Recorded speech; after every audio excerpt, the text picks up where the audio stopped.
Indeed, it is a great pleasure to be speaking at DDP. For those of you who do not know me, my name is Willie Soon. This shall be my 21st straight talks for DDP since 2000. When my first talk in DDP, I have the honor of actually shaking Professor Edward Teller's hand. So that was something very, very special to me. And today I shall speak on a subject of wildfire. It's already sort of outdated. Who's concerned about wildfire now? In any case, I'm putting up this slide mostly for the people who's watching this video. And do try to follow me on Parler, because I'm beginning to try to see that I should do a lot more work, which means I should try my best to communicate what I think I understand. And of course, admit that I'm wrong when I'm wrong. And just trying to put out as much science as I can to explain the issue. On the issue of wildfire, as you can see, it's purely gangsters and all these infantile people talking about science and trying to pretend science. Again, a slide for the video audience is mainly to tell you that please help independent science. I started this series, Science Institute, that we're trying our best to put out independent science. For me personally, it's also having something to do with my professional workplace who would not allow me to do any of this research. So it's a form of crazy censorship that I don't think anybody should stand for. This slide essentially summarizes what I understand about wildfires, right? To understand what the factors and co-forces that is affecting and causing wildfire to keep going and persisting or not, is basically summarized in one chart, so y'all can go home now. The first factor is very clear, is the sun's variation, that I'll show you. And then of course, another one is related to the sun-earth orbital geometrical condition. And then you can even have factors like asteroid or incoming comets, so we show evidence for that. And then I want to go really, really deep about fires. I mean, we all heard that CO2 is going to cause forest fire, right? But of course, CO2 is your favorite fire extinguisher. But it's actually having to do with oxygen level. So we go back very deep geologic time to understand the origin of wildfires. Obviously, we have lightning. And then we also, the most important one, which I put it in red, is mainly it's all about fuel load, right? It's about biomass available to burn. You ain't got no burn, no biomass, nothing would happen. You can have arson, you can have Michael Mann, you can have all of this. It will not burn, Michael Mann. And then animal grazing, that's one of the amazing factors that there is strong evidence for. And then of course, climate is clearly one of the co-factors, isn't it, right? Rainfall and temperature. But they are not the primary factors in a lot of sense. And then finally, man. Man has come along a long, long way. We are really able to affect everything that we see around us, at least our nearby small scale, local and regional environment. So through land use, the soil condition, control, uncontrolled burning, and obviously arson. So the only question we have for those who want to keep promoting this crazy alarmism on CO2 causing wildfire is basically, where is the CO2 playing in this picture? So there's a free advice on wildfire by a very, very smart man, which is one of our friends, and he was previously spoke at DDP twice. His name is Willie. And I think he put up two very nice, simple equations. One of them, if you have cold weather plus fuel plus arsonist, obviously you will get some fire. If you have hot weather, you have no fuel, you have arsonist, you will have no fire.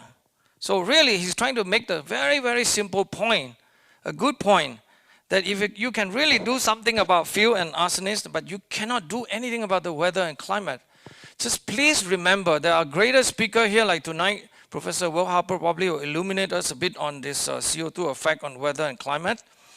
That if you cut CO2 emission to zero, you really will not be able to change much. So I'm really sorry that it won't work that way. Because of so many bad news, I think for 2020, we are quite sure now, this is a report coming from Professor Clifford Mass of University of Washington, who recently has been cancelled himself. So his show on NPR on weather and climate has been cancelled because of some other serious things that he says that is quite true. Anyway, the good news is that for 2020, as you can see from your right, is basically the second lowest, I guess, area burns so far. The earliest, the smallest burn was in 2011, so we don't think that this year is going to be anything bad, so it's a good break. As you can see, wildfire is really a very profitable business. I want to remind everyone who perhaps have not seen my talk last year on Greenpeace, please remember Greenpeace. They are devil, they are not your friend. They are, of course, have propaganda on Greenpeace in Korea, in Korean language. But I like to remind you that this is a very interesting fire map, satellite fire maps. Notice that all the tiny little red dots, those are mean wildfire occurrences in North Korea. And is it really global warming in North Korea causing all this wildfire? Obviously not, right? So please tell the Supreme Leader Kim for this stuff. Let's have a little lemonade to make sure that we're cool and ready to go. By the way, I saw this in the Atomic Nuclear Bomb Museum yesterday or day before. Another thing that one has to be really cautious these days is that all the photographs that you see, quite a lot of it, especially those that are coming from the celebrities, are all fake photos, okay? They're all made up. They even dare to set up those kind of conditions in order to take pictures. So see if they care so much about people and life. So one of this picture that is tweeted by Leonardo DiCaprio, you all know, right? The famous global warming scientist and UN representative is actually fake photo. Of course, he is one of those who actually promote that we have only 0.5 seconds left, right? It's too late, so better start doing something about this. Where he himself is the #1 producer of CO2 over the whole village or something, bigger than anyone else. That's the kind of sacrifice he's not willing to take. And then you have photo like this. Notice the two tiny little deer that look very emotional. I'm just trying to point to the fact that this is all about emotion, had nothing to do with facts. Because they're very afraid of facts, actually. And then Emmanuel Macron, you can see the French president. The house is burning. So Amazon forest, that kind of problem. But using fake picture. A president of Napoleon country is doing things like this. It's a shame. But it is a fact. Even IPCC models have not predicted any dying of Amazon forest. When it comes down to actually trying to figure out if they actually, it's predicting any climate change, doing any large-scale forest loss, they actually didn't have any proper prediction. They are saying the opposite, that the forest should get wetter in the Amazon, according to their computer climate model. So they are in a lot of a tango, and this is why a lot of this information you don't often hear about, right? They're really trying to hide it. And then you have this fact that they got caught. You all know the world famous wildfires group called World Wildlife Federation that have that symbol of a panda. They pay $70,000 to activists to set fire in Amazon forest, right? And they all got arrested. But you all want to know who paid them. That's the question. Indeed, you really don't need any natural fire if you got World Wildlife Fund and Leonardo DiCaprio. It turns out that some of his funding to do all this was actually traceable and gone back to him, actually. So no wonder a lot of these people really should be prosecuted in some sense. So the Brazilian president, as you can see, they do their research well. They actually caught them. 5 people were arrested and so on and so forth. So Leonardo DiCaprio, I hope you don't sue me for telling the truth. Now, what a nice picture, isn't it? Look really like hell, Dante's hell, right? It's really hot. But beware, right? I told you. You all believe that this picture is real or what? Obviously, yeah, it's just bloody hell. It's just crazy stuff. I don't even know what this means, but anyway, I put out some French because I want to speak French today. It is a composite of 1 year of photo or activity on the thing, and then they make it look like it's that. And even the people who created, the person that created this confess that this is to create sensational visualization. No wonder people are a bit crazy after looking at this kind of picture. How can you show a picture like that, making to say that, oh, I'm not responsible, but I'm making this picture? It shows you that their mentality has some real serious problem. I have a very strong problem with that kind of attitude and things. That's why I try to tell my son, yeah, you can try to learn more graphics. It's just no use, actually, nonsense. And then we have, of course, the great president of the United States that trying to meddle in the politics of Australia and global warming. So we have catastrophic fires in Australia. It's very real and very urgent consequences, so we have to pay attention. And guess what he can propose? Not cleaning up the forest, not cleaning up the excessive biomass we have around, but reduce CO2. It works, trust me. Of course, Bernie Sanders. This is actually a bit old of a quote, but this is before he was a contender. So he was very unhappy with ExxonMobil, but ExxonMobil ain't our friend either, so I always have to remember that. So yeah, you know, he's not happy. Australians are not happy because our houses are burning. So this one actually I haven't checked the photo. It may be real or maybe not, but I kind of don't trust it, but looks real. It's dramatic, but it happened. This 2019-2020 wildfire in Australia is unusual in the sense that it's mostly in a populated area. Okay, as you know, it's basically New South Wales and Victoria on the basically southeast coast of Australia, right? But all you need is one data to try to understand the context. If you collect the last 10 largest wildfire burn, top 10 in Australia, that is over 1 million acres, you will see that there's nowhere close to being alarmist, right? You just couldn't be doing that kind of a story if you just look at this one chart. And all you need is just also to go to Wikipedia, by the way, to get this data. This is actually quite good data, by the way. You can see the largest one is almost like 290,000 acres, in million acres in 1974 and 75 wildfire in Australia. And then all you need is just open up any of this literature, you search, you look for how wildfire happened in the last quaternary, so 2.6 million years, but here you basically focus on time in which the last, I would say 80,000 years or so. The graph is going up and down, but mainly there are charcoal evidence that you can study for the wild bush fire in Australia. But every single time you have this, what you call the Dansgaard-Oshger warming event, you actually tends to have less intense wildfire, okay? It's just the opposite of what everybody is saying. And by the way, I forgot that really I want to acknowledge the Professor Fred Singer, who is our dear friend. And he, of course, with also Avery, right? Dennis Avery, who produced a very, very readable book on this topic. I think it's about non-stoppable global warming or something, 1,500 years, every 1,500 years. And then evidence is quite clear, by the way. I have collected almost 1,000 slides. I hope I didn't show you all of this. But anybody wants to learn more about this, I try to make it as easy to understand as possible, and I don't want to spend time polishing, so you are not supposed to read all of this. Mainly the headline will be useful for you. And here I simply want to point to another evidence that just came out and published in a journal, and talking about South Africa.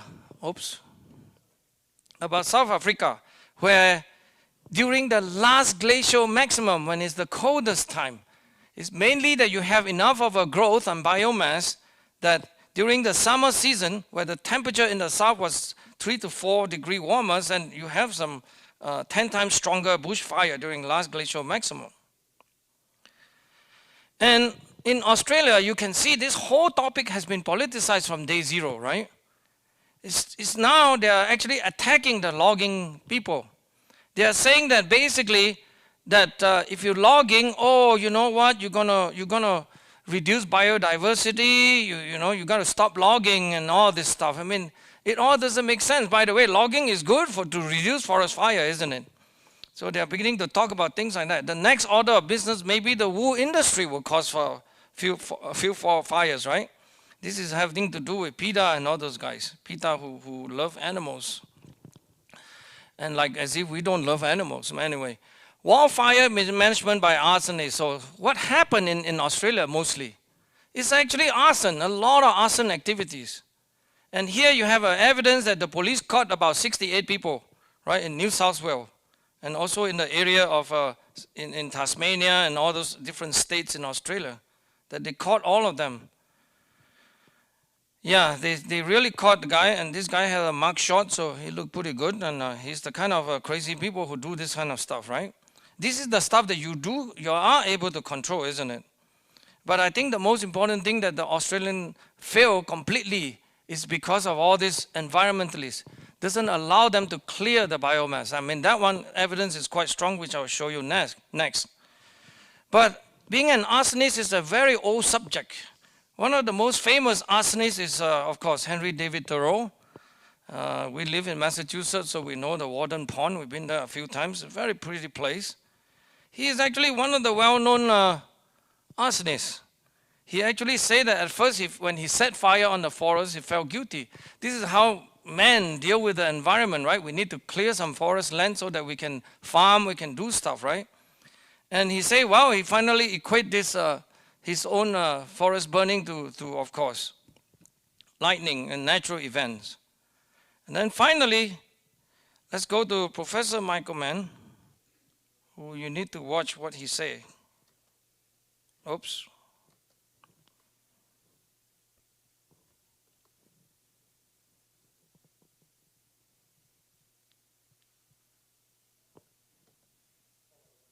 Yep, hold on.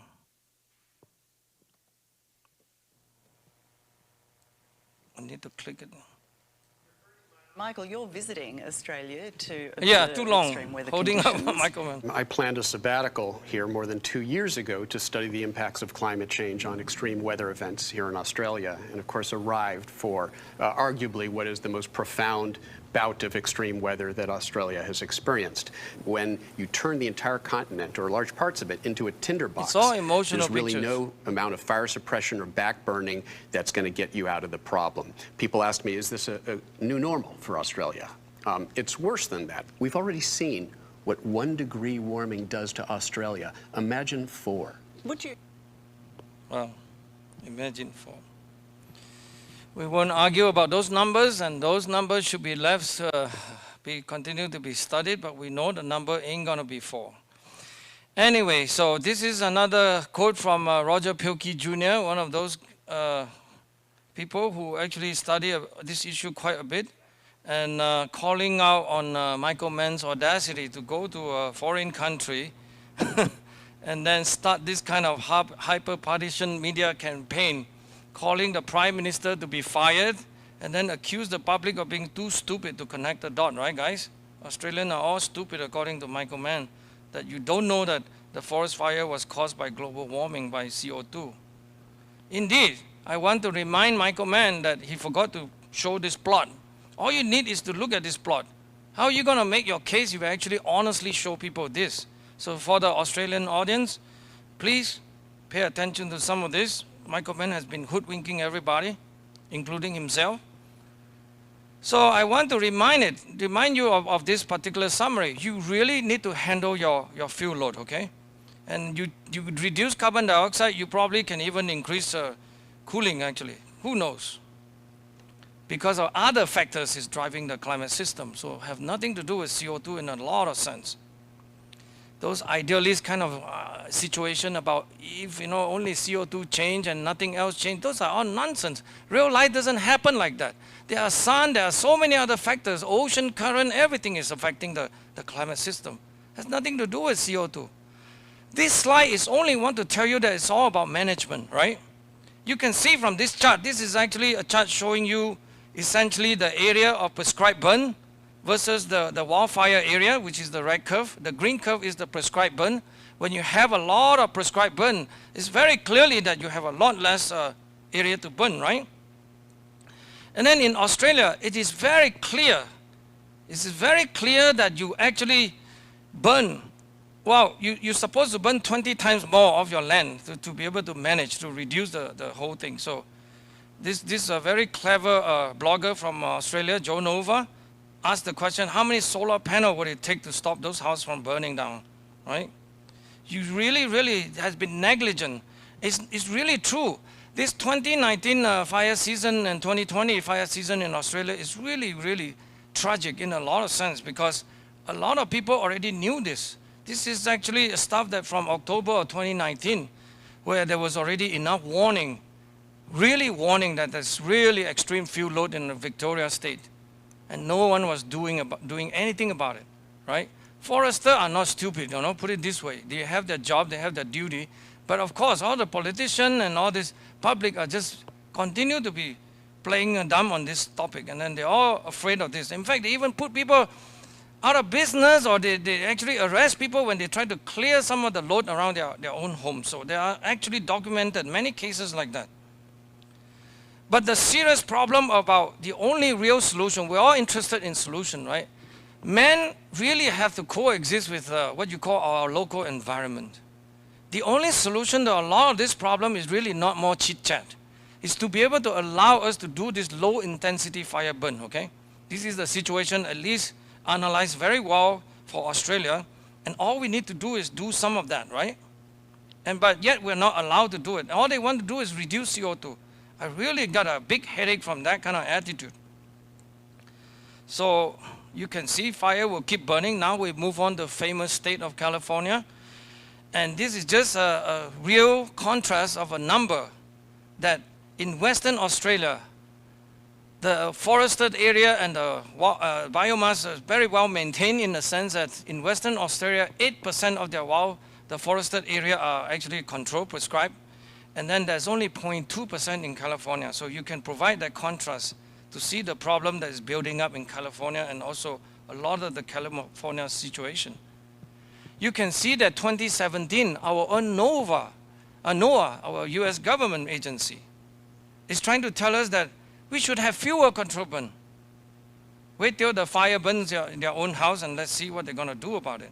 And then, yeah, they are promoting, you shouldn't have, you should let the fire burn because you're going to promote more diversity and ecology, all those other stuff. And now they're playing dumb on this topic. Here's some data on timber harvesting in Australia, in California. Has been down 80% in 60 years. We're no longer allowed to do any of those things that we're supposed to do. Okay? And then they are surprised when we have wildfire. Of course, one could not avoid frogs. I mean, frogs is a very important species, so because of frogs, we cannot prescribe burn. So that kind of evidence, one after another. So that's the only picture I have for that kind of problem. It's death is all they're looking for. Here, and then, of course, they always have peer review paper, a lot of peer review paper. They're basically peer review. Of course, some of you who may not know, the system of climate science now is utterly disgusting, to put it this way. That they have, of course, paper like that coming out, and then that's when they actually amplified it through the media, and then that really becoming total dogma. I mean, if you were to ask me, it's all not crazy stuff. So they can show you graph like this from 1975, 72 until 2008, and then they show you different month of the year, and then they show you the burning statistics in California. And then they say because of that, you have a lot more future wildfire, because the trend seems to be keep going up. They forgot that if you keep burning, you're going to run out of the fuel biomass to keep burning them. What kind of statistics is this? So they use statistics, so they're very nicely producing gobbledygook like that, chart like that, statistical correlation. So here they say that, in California, most of the wildfire is controlled by the daily high temperature maximum for the month of basically spring to around fall. And that's, you show a statistical correlation, and therefore you have more wildfire in the future using all this climate model projection. Very, very nice. I mean, that's the kind of peer review paper we see just about every single day. You get this kind of paper. Except I say that it's all baloney, right? Junk, really. You can even see the Godzilla in the sky, yeah, if you were to keep doing that. Be very careful. So now I want to just mention a bit about what you actually understand about what they do in the climate model, right? So this is a slide coming from Chris Ransach, a professional engineer from Michigan. He's actually a very, very smart guy, spending his time analyzing some data. So he clearly pointed out that there is a clear myth that this UN IPCC report have any good science at all, right? It's basically, you can see the emphasis is always on model rather than actually evidence and data. So they really got their their science backward all the time, okay, all the time. And even the measurement, they dare to change the data so you can really, really know that what you're up to. So this is a very good and profound statement, actually. I highlighted in red. If you ask the question of number of publications quantifying CO2 radiative forcing using the last 4 satellite launch, what is the number? 0, right? So we're not learning any, we're not having any good science at all, indeed. And then lately, Chris Ransage looked very deeply into the documentation of one of the climate models from NCAR, National Center for Atmospheric Research in Colorado, and one of just the land component. And he found that he had tabulated about 1,750 variables is in there that is fully adjustable, and you can change any value you like. To be more concrete, he actually looked into the wildfire model, so there's about 220 parameters in there to adjust in the whole thing. So I guess we all can trust a climate model to do any prediction on wildfire, can we? Should we? Perhaps not, right? It's GIGO essentially. So it's one of this symbolism that I think is good and apt to summarize about what climate model could actually do for us. It's having to do with garbage in, gospel out, right? I always want to keep reminding everyone, if it's garbage in and garbage out, I would not worry about it, but it is the gospel that has given us a lot of headache. And you please remind yourself that in this one model, you can find about 220 adjustable parameters for wildfires. So, look, how many peer-reviewed papers they have there saying that wildfire is going to be bad? I'm not a wildfire expert. I took his data from the temperature of the March to October temperature of California, and I look at it, and then I put my estimate of the solar irradiance. I think even that could beat the climate model in a lot of sense. So empirical study, I think, has a lot of place to stay in this study of the climate, because there's just too many variables that we haven't been able to account for. So indeed, my exploding brain, this is actual brain. They found brain tissue in this Vesuvius sediment that they collected. Well, now we got another famous prophet by the name of Greta Thunberg. You all know about Greta Thunberg, right? This Swedish young lady.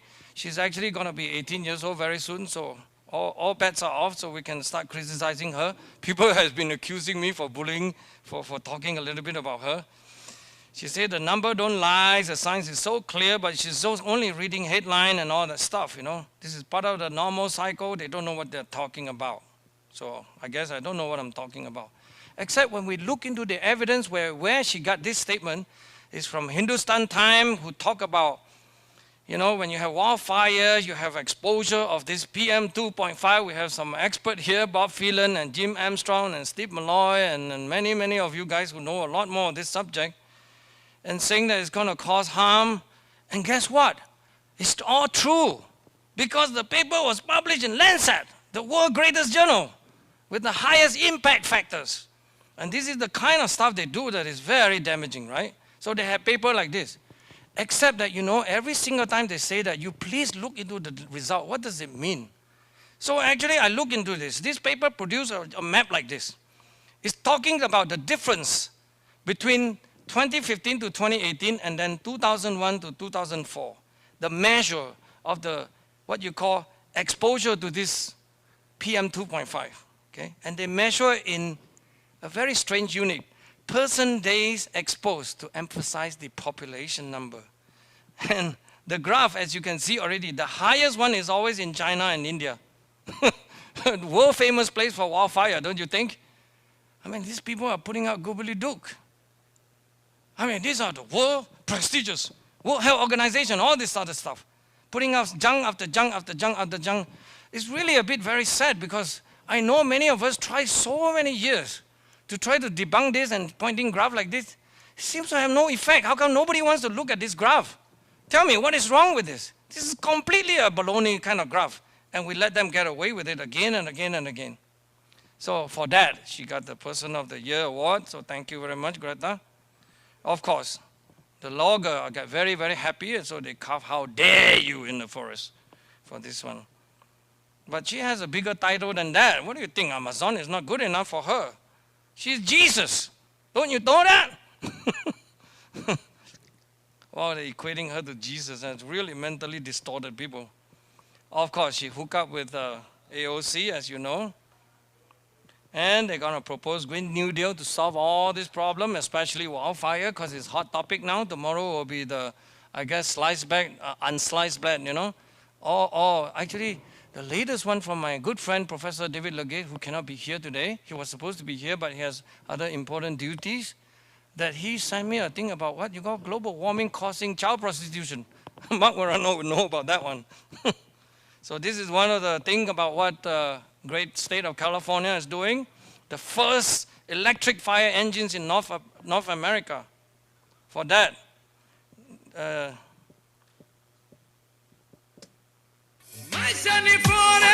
watch a Greta Thunberg BMW.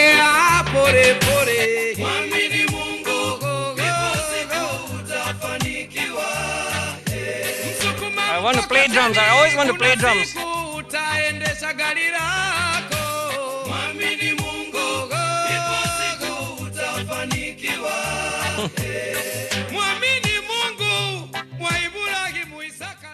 Okay. All right. I want to ask, is there a tax I can pay to stop all of this? Carbon tax, CO2 tax, of course, but crazy guy. Anyway, for COVID-19, that's the only my small contribution that we should start taxing. So maybe we all pay to Bill Gates. I mean, tell him we don't want the vaccine, we just pay you the tax. So really, this quote rings very true to me from Kafka. True things lead, untrue things mislead. So you know that we have cheaters and liars all in the name of a US government agency. So they just thought that none of us know how to read charts and data and so on and so forth. So on wildfire, there is no exception, of course. Of course, you know, they will show you all of that. This is from our national assessment, showing you that wildfire has been increasing, guys. Can you believe that? Of course you must, because it's said by the national assessment, right? From 1982 to 2017 or 18, they plotted that. That's really, really dangerous, and it double, okay, if you know how to use quantitative information. And then they argue that the reason why they don't show any data before this period is because the data are very poor, okay, before 1983. I have to tell you, this is purely a political invention again. I caught them, I went back to the old Wayback Machine to track it. When did they turn on this explanation, this disclaimer? It turns out that they had it for a long time. From 2001 to 2018, nobody does anything until appropriate time, they switch over and add the disclaimer. So on your left, you can see there was no disclaimer, right? On the right, you can see the disclaimer start turning on around 2018. So stuff like this is, of course, the world famous scientist, father of global warming, according to them, Jim Hansen, start showing graph like this from 1960. So he's more honest, so he show more data than the national assessment. And what I'm always worried about things like this is that he indeed talked to the student in Taiwan, trying to impress the young student that he's speaking in the authority of science. It's very sad to show you that actually from 1960 to about 1995 or so, the level is low and then it jump up, right? I mean, that's the quality of science. And father of global warming showing graph like this. Except he forgot to tell you there are a lot more data than that, right? So the God of global warming is very, very angry. So here's what Jim Hansen missed. He dared to show people this graph that is covered by the blue box, and then they missed the rest of the data. Indeed, there are a little bit more data that go back to about 1900, so you can see, you overlay the other one. So it looks like they are really ignoring some of this data, and those data are not that bad, especially when very large burning area. I don't think your error could be that much. So I'm very sorry that these people ignore those very clear signal that is available, okay? It is the low numbers that you can actually manipulate quite a lot, isn't it? So what happens when you do such bad thing in climate science? This is actually a standard paradigm now. If you want to win an award, Academy of Science, or you want to do all of this stuff, first order of business It's not telling the truth, it's to lie. If you're able to lie, you will win an award. I'm so sorry to say this. I feel very, very sad. I really think that if any of us get into science for that reason alone, we really should be dead. Might as well kill ourselves. It's just crazy, actually. Of course, the villain is always Willie soon. I want to remind you guys, this is the latest lawsuit in Minnesota. The Keith Ellison, the Attorney General, is suing ExxonMobil for that. Of course, Willie soon, they accuse me of all the wrong things, that I've been fully funded only solely by oil companies, so I'm very, very oily. Please don't shake my hand. And then, of course, BBC, even more recently, 2 weeks ago, the BBC is, of course, also personally attacking me, and of course, the worst one is the attack on Fred Singer, people that died, our great friend, Professor Fred Seitz. I mean, these are all really crazy stuff. I mean, the kind of accusation, and they all bought it from just a standard narrative. The narrative is that we are all tobacco smoking deniers using the same framework. That is absolute lies. Oh, it's really big headache, but in that case, I just have to confess my home toilet. That was about 2016. I was a little bit of undergoing a bit of a cultural shock, so I thought I need to have some of that. But I need an upgrade. This year, I decided that my son need better toilet seats, so we add in a bit of diamond seats on that one. Don't tell anyone, please. So it is a really great black hole in this kind of story. I want to remind, and we have another fallen soldier this year. Professor Freeman Dyson passed away. He's one of the greatest of all time, I would say. And indeed, I was very, very honored and so humble that somebody will bother him, the reporter from Boston Globe, right? You all have seen this quote. I'm sorry I have to keep using this. This is my closest touch to somebody that's really means something to me. So Professor Freeman Dyson, and we are extremely lucky that his colleague, Professor William Harper, is here and will be speaking tonight. So yes, indeed, the whole point of science is to question accepted dogma, right? What else are we supposed to do? Tell lies and hide data and so on and so forth. So I just mentioned now a little bit of the work that I do recently. Actually, I really don't want to touch this topic, but last year was hot, so me and my colleague decided to look into this. So by now, we already have 3 manuscripts on these things and all waiting to be published until they censor us again. So one of the work we did was to analyze the whole record of the United States wildfire. It is a crazy graph. Please don't study it, okay? It is just to show you that technically we've been taking every records that we can find, the fire occurrences, and we get all the weather data, we get all this atmospheric circulation index, and then apply a very sophisticated mathematical techniques that we invented ourselves, which means we can study all these different variables and try to see how all of them co-vary together, if there is anything. Indeed, we found that the signal is basically the red part, that we found that mostly all of these are doing together in a decadal sense, every 10 years. And then there's also for the United States, about every 40, 50 years, 40 years kind of cycle. For Canada, we found 60 years, okay? And we found that kind of signal. And from that sort of information, guess what we can do? But before I do that, I have to have a small apology, because I love Freeman Dyson so much, is that science is organized unpredictability.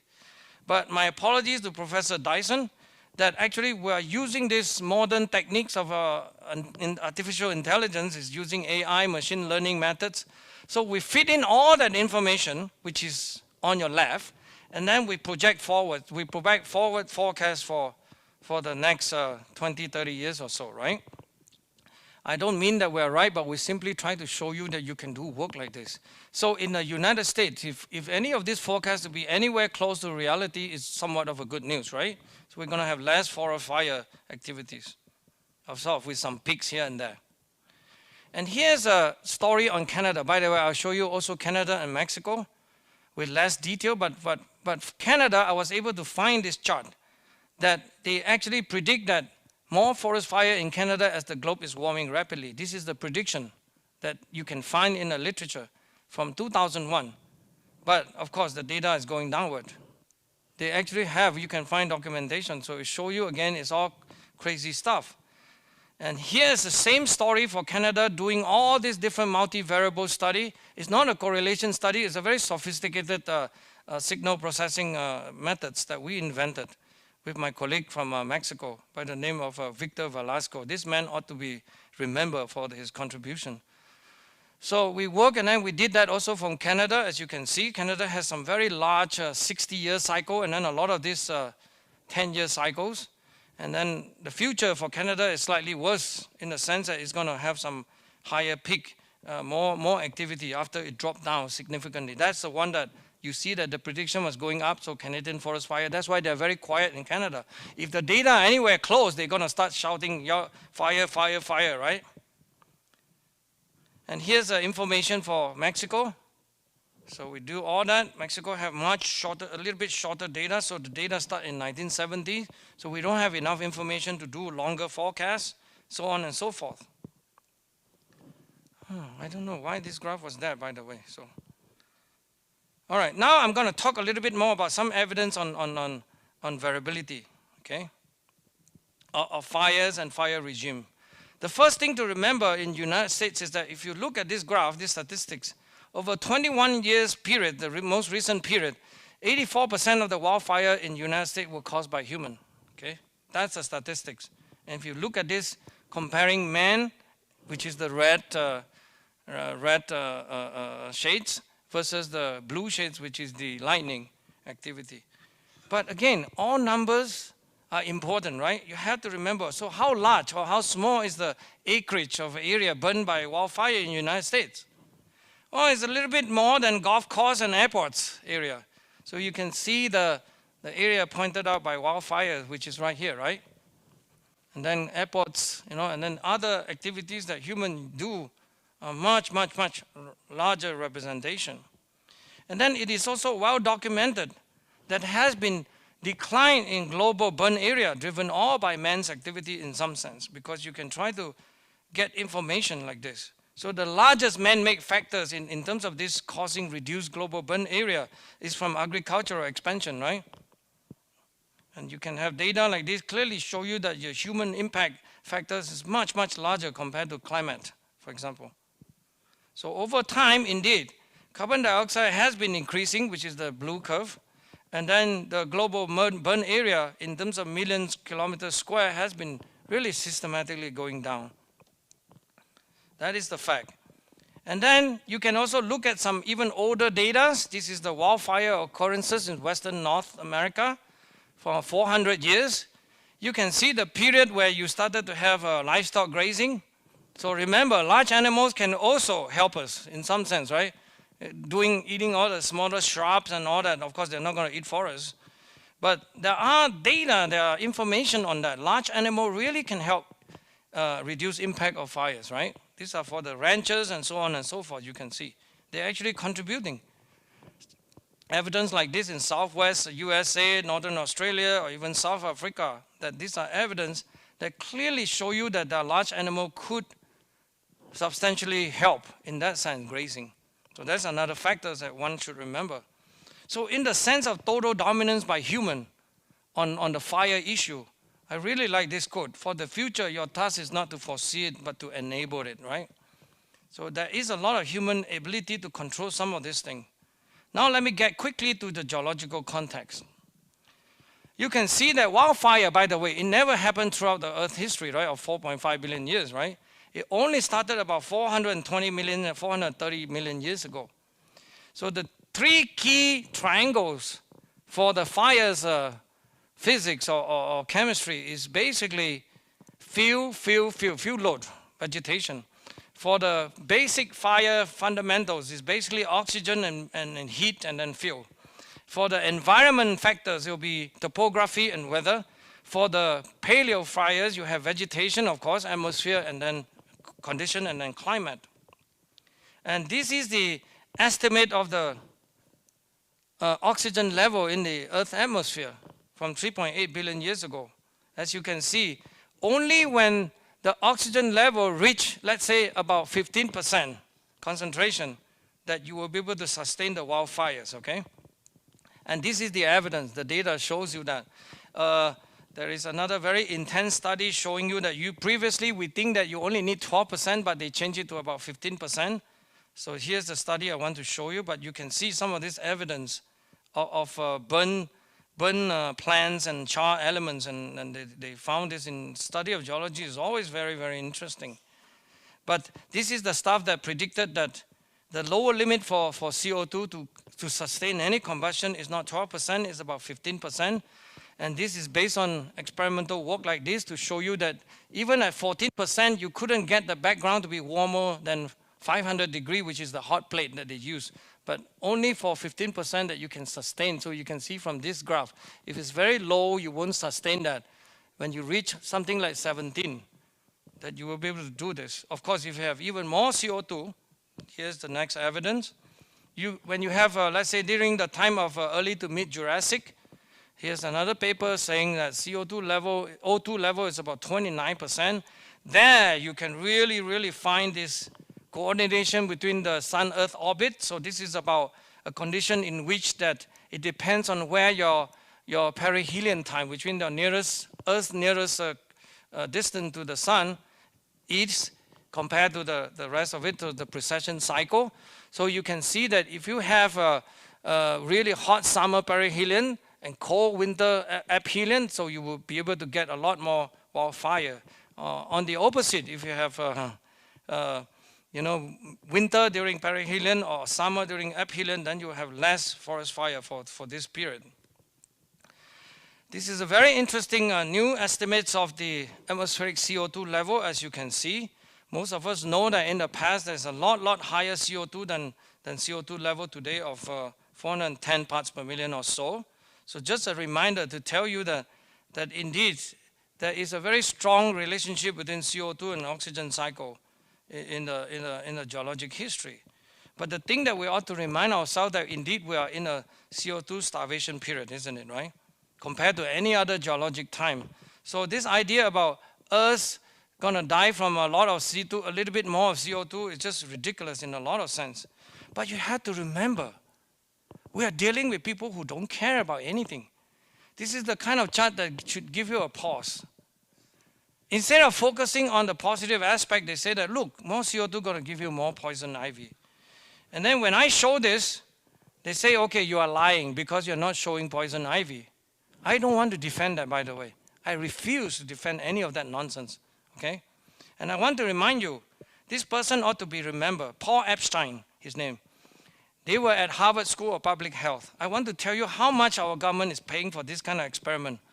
Growing ragweed in the lab. This is a paper produced in 2002, but I just want to remind you, do you need to study this? Paid by NSF, NASA, and NOAA grant, okay? I don't know how many more grants they need to produce this nonsense, right? All they want to do is that connect global warming to public health. Therefore, they are in.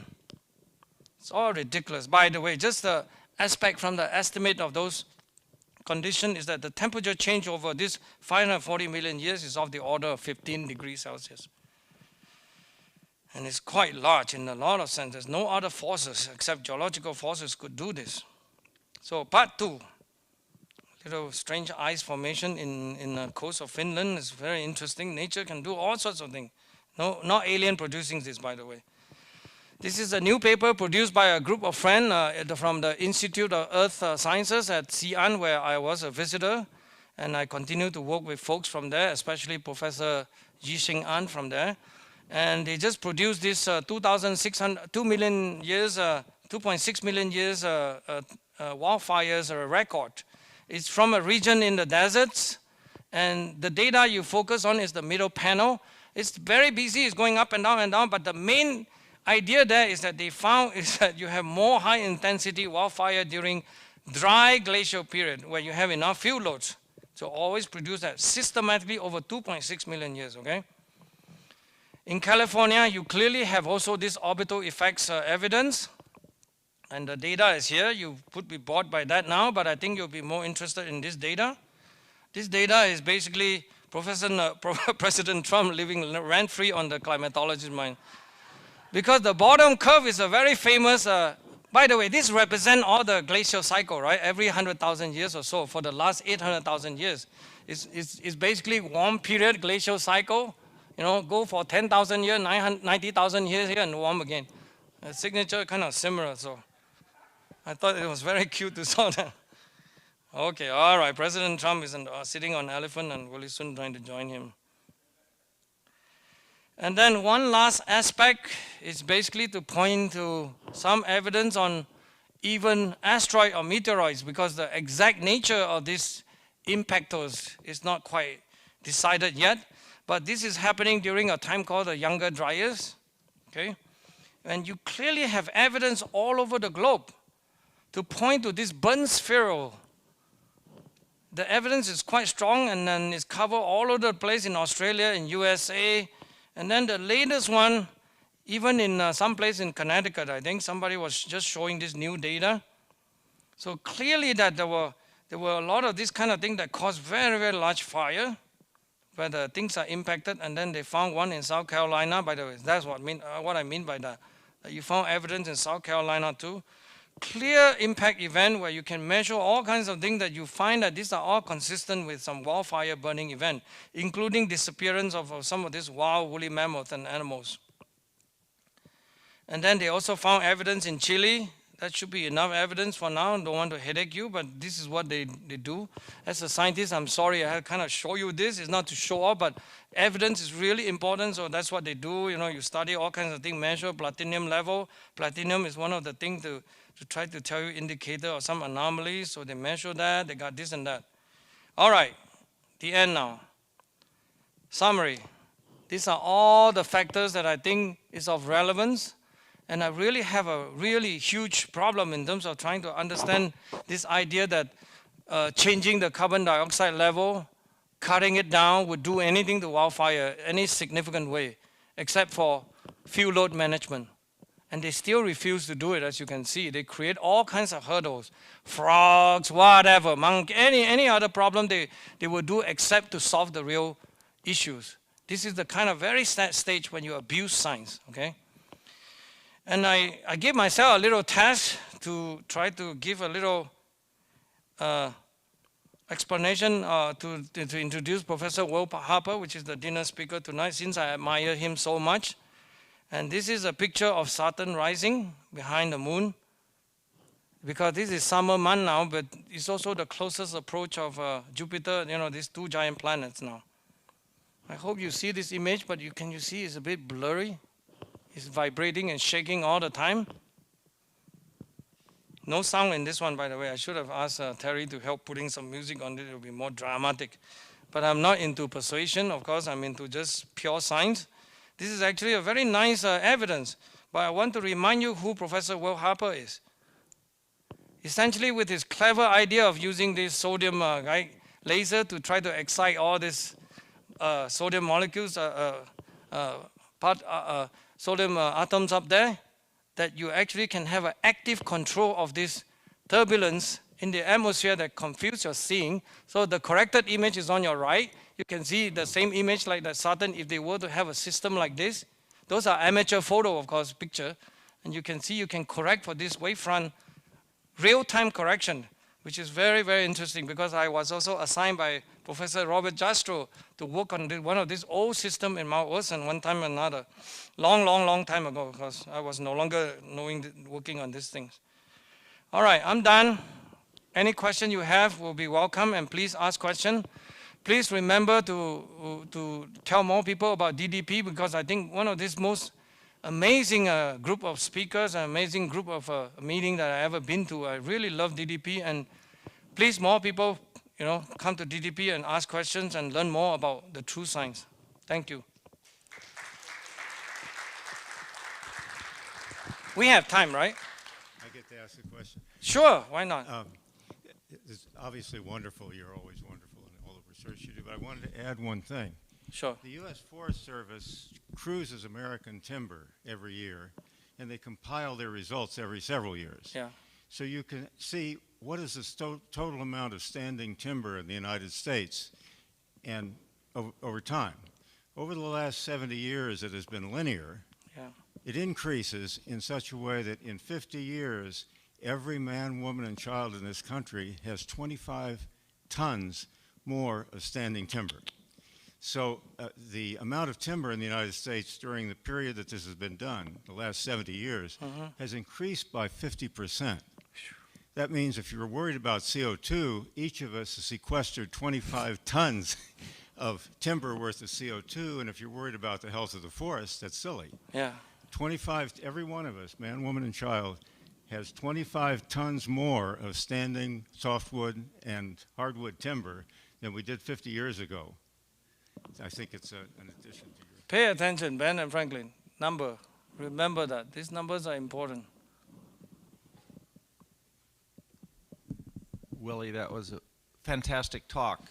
I wanted to know if you have any suggestions on how to get your message out to the younger people that are now being influenced by that great climate change expert AOC. Is there any way that we can get this message to the young people?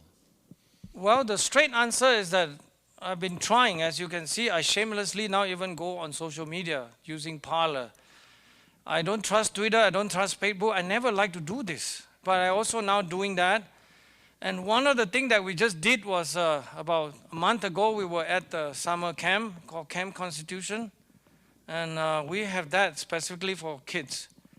We actually, my son participated in one of these projects that actually invited writing a letter to Greta Thunberg. Of course, they will ignore it, but we try. But I really think that it's true. It's very true. Even our crowd was smaller, or very small. I mean, a lot of this. We hope sometimes some of the video will be watched by people. I do want to remind the audience, I know I'm a very complicated kind of thing, showing all kinds of crazy stuff. This is intent, trying to force you to learn something, and also please watch it over to try to understand. I may have said some wrong thing, but I will correct myself if you have question. But the whole slide there is for you to study. So please ask me, the slide is freely available. Everybody should study them a little bit in terms of the numbers. You know, obviously I'll miss a lot of point. I think you are right. The kid situation will be my passion. I vow to really do as best as I can to make sure that the younger generation are not completely corrupted. And the other day, my son participated in this project that is guided by Debbie Bachi-Kalupe, who was here a year or two ago. She couldn't come today, but she guided that project. And then I asked some friends for donating money to encourage some of the kids. Joe gave $1,000 or something. Many of you gave money. I really appreciate that. I mean, I think we all need to chip in a little bit just to help out. Like the latest one is like, although I have a lot of problems, but I tell you, help Professor Peter Reid to win the lawsuit case in Australia, for example. Those will be a big kind of a nuclear bomb back on them, because these people are really wrong, what they're doing. They're firing professorship out of no reason, bad reason, for just telling the truth, challenging the science, and they won't debate. They're just doing all kinds of these dirty tricks. It's so obvious in your plain eyesight they dare to do it. And you yourself, of course, is one of the great heroes who fought this battle. But for the kids, I agree with you, we really should have another small component, perhaps the DDP kind of school project, you know, like homeschool, right? R. Robinson's homeschool project, that kind of stuff. Anyway, I may have said too many things that is not quite good. More question? You're scared of me? Oh, please don't be, come on. Okay, maybe that's enough, thank you.